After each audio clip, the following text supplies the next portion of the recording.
This documentary doesn't expose women, but it does expose how profitable male vulnerability really is. So if your masculinity was built on podcasts, then this video might very well hurt your feelings. So I watched Inside the Manosphere so that you don't have to, and here are my genuine thoughts. By the way, for those of you who are new here, my name is Bella Monsoon and I'm a registered mental health professional. I also spend a lot of time analyzing human behavior, especially these days in online spaces. So let's get into it. So let's actually define what we're talking about, because the Manosphere isn't one person, one channel, or one opinion. It's an entire online ecosystem made up of podcasts, YouTube channels, TikTok creators, forums, and communities, all centered around discussions of masculinity, dating, power, and gender roles. Say hi.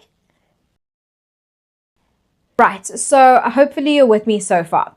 Now, within that specific space, there are subgroups. We have self-improvement focused creators, dating strategists, red pill communities, and more extreme spaces that lean heavily into misogyny.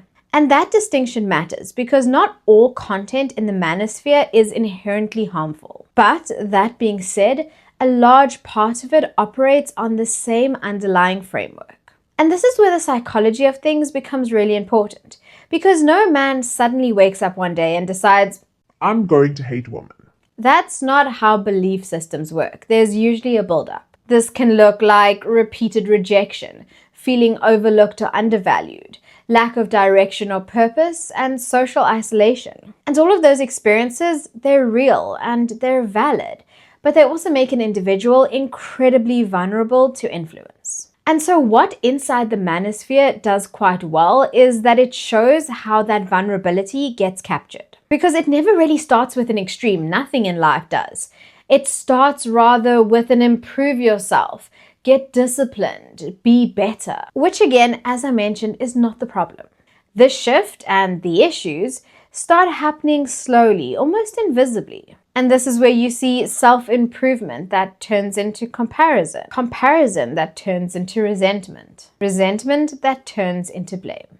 And so before you realize it, you're no longer working on yourself, but you're working against an entire group of people. In essence, the Manosphere doesn't create insecurity. Instead, it identifies it, it amplifies it, and then it sells you the solution. And so let's talk about the part that people do not like to admit. This space, the Manosphere, is incredibly profitable, and that is something that is showcased within Inside the Manosphere. Creators in this space make money through their courses, private communities, coaching, affiliate products, and monetized content. What drives that revenue? Attention. And what drives attention? Emotion.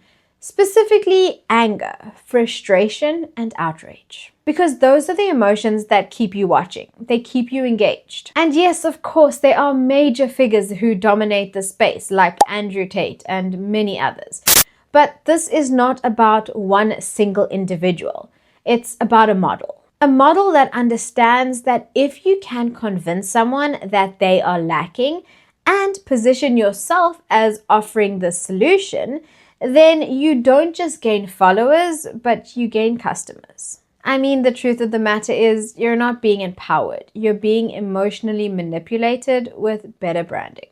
And this is where I want to go even deeper, because underneath all of this is fear. Underneath all the dominance talk is a fear of rejection and irrelevance. And again, this is human. This is normal.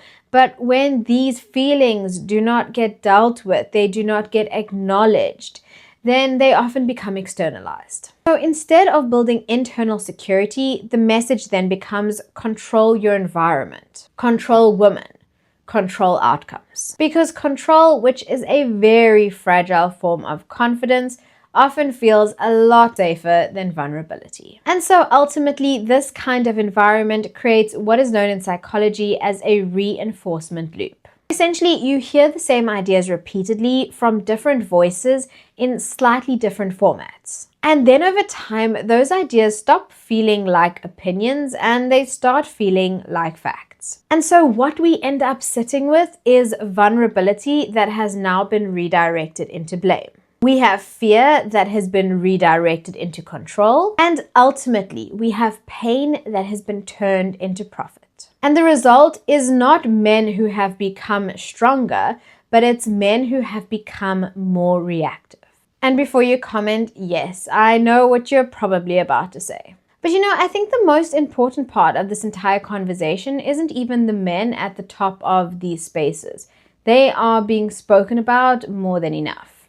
I think we need to start talking about the boys who are watching. Because these ideas aren't just existing online. They're shaping how young boys understand relationships, identity, and what it means to be a man. And so if we're not having real conversations with them, men and women alike, then the internet will. So the question at the end of the day isn't why this content exists, but why so many young boys feel seen by it. The Manosphere didn't invent these problems, they just found a way to profit off of them. But that's a conversation that a lot of people out there are not yet ready to have. Now that I've said my piece, I want to hear from you. Have you watched Inside the Manosphere yet? If you have, what were your thoughts? If you haven't, is it something that is even going to make your watch list? Let me know down below, and you know the drill. Keep your eyes on my feed, and I'll be sure to keep you in the loop. Until the next one, Bella out.